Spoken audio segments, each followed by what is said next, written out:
après la plateforme des partis politiques et regroupement des partis politiques de l'opposition, PG41, qui a remis dernièrement un mémorandum au président de la Cour constitutionnelle, et les propositions du mouvement Agir, une délégation de la plateforme nationale de la société civile gabonaise conduite par le pasteur Georges Bruin-Ngoussi a également déposé, le 7 juillet, son mémorandum, visant le même objectif. À quelques 15 mois de la prochaine grande échéance électorale au Gabon, en l'occurrence le scrutin présidentiel, les acteurs politiques de l'opposition, pour la majorité, cherchent visiblement des voies et moyens pour aboutir à des élections transparentes, crédibles et aux résultats incontestables.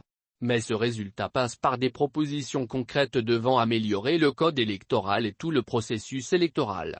C'est dans ce sens que le 7 juillet dernier, une délégation de la plateforme nationale de la société civile gabonaise conduite par son président, le pasteur Georges Bruin-Ngoussi, a déposé un mémorandum auprès de plusieurs institutions de la République, notamment la Cour constitutionnelle et les deux chambres du Parlement. Comme pour la plateforme des partis politiques et regroupement des partis politiques de l'opposition, PG41, ce document qui s'articule autour de 11 points vise particulièrement à apporter des ajustements pouvant être intégrés dans le code électoral en vue de son amélioration.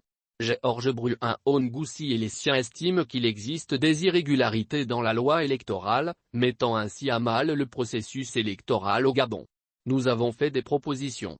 Si elles sont prises en compte, elles nous amèneront à vivre dans un véritable état de droit parce que nous n'y sommes pas encore.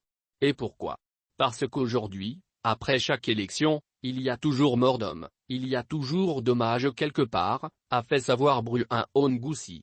Pour le leader religieux, il faudrait que les Gabonais s'entendent pour mettre en place des instruments démocratiques fiables afin qu'après chaque élection, le perdant félicite le gagnant et que le gagnant se mette au travail.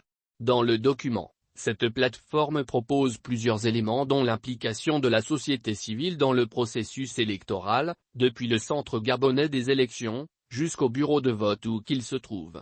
Elle propose également la présence systématique des missions d'observation aux élections, principalement à l'élection présidentielle, l'affichage et la diffusion des procès-verbaux sur Internet comme s'il se fait aux différents examens de l'éducation nationale et dans les bureaux de vote, l'indépendance des médias publics, l'indépendance de la haute autorité de la communication (HAC), l'uniformisation du coût de la campagne électorale au même titre que la caution de candidature afin de minimiser les candidatures fantaisistes.